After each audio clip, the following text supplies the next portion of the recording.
Jadi besar pahala tuan-tuan orang yang bersedekah, sangat-sangat hebat. Allah bagi kemudahan hidup untuk dia.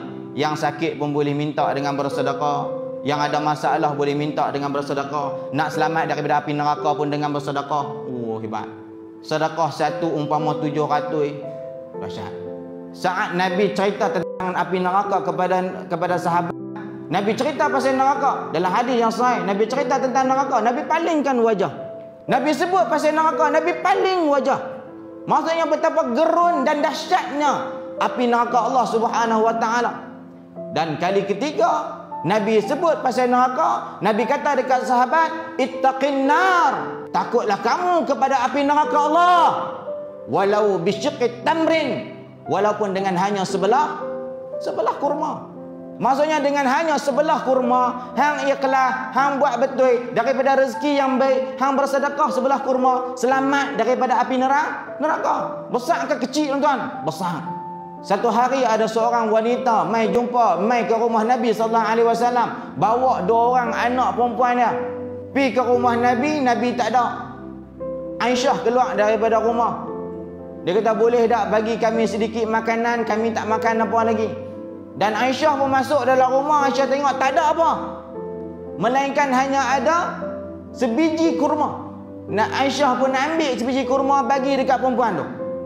Dan bagi kat perempuan ni buat apa? Perempuan ni belah 2. Bagi dekat anak dia seorang sebelah. Dan perempuan tu tak makan, Aisyah kata, dan mereka pun terus balik. Nabi balik ke rumah, Aisyah cerita, abang oi, tadi ada orang mai rumah. Lepas tu dia minta ada makanan tak? Aku pun tengoklah, adalah kurma sebiji.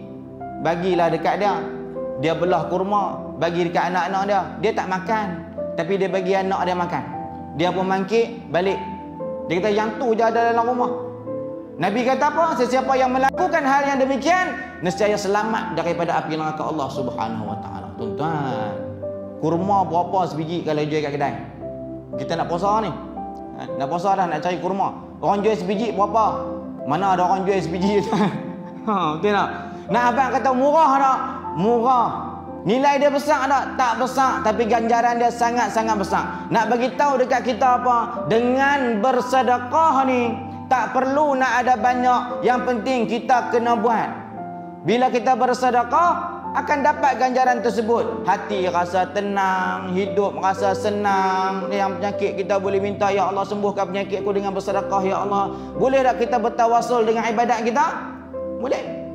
Dalam kitab Riyadhus Shalihin cerita pasal 3 orang lelaki yang bertawasul kepada Allah Subhanahu wa taala dengan ibadat depa.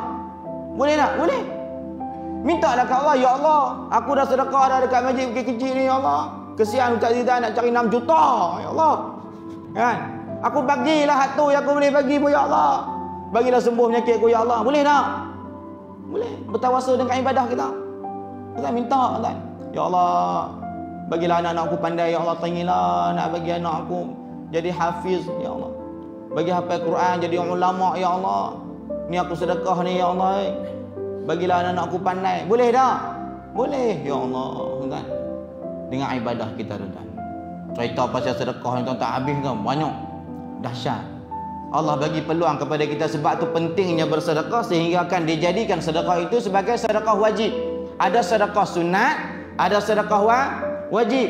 Sedekah sunat macam mana? Sedekah sunat buatlah macam mana pun, nak bagi dekat siapa, nak bagi berapa, nak bagi banyak mana, nak bagi bila masa. Bagi sedekah sunat. Nak bagi dalam bentuk duit, nak bagi dalam bentuk barangan, silakan, itu sedekah sunat.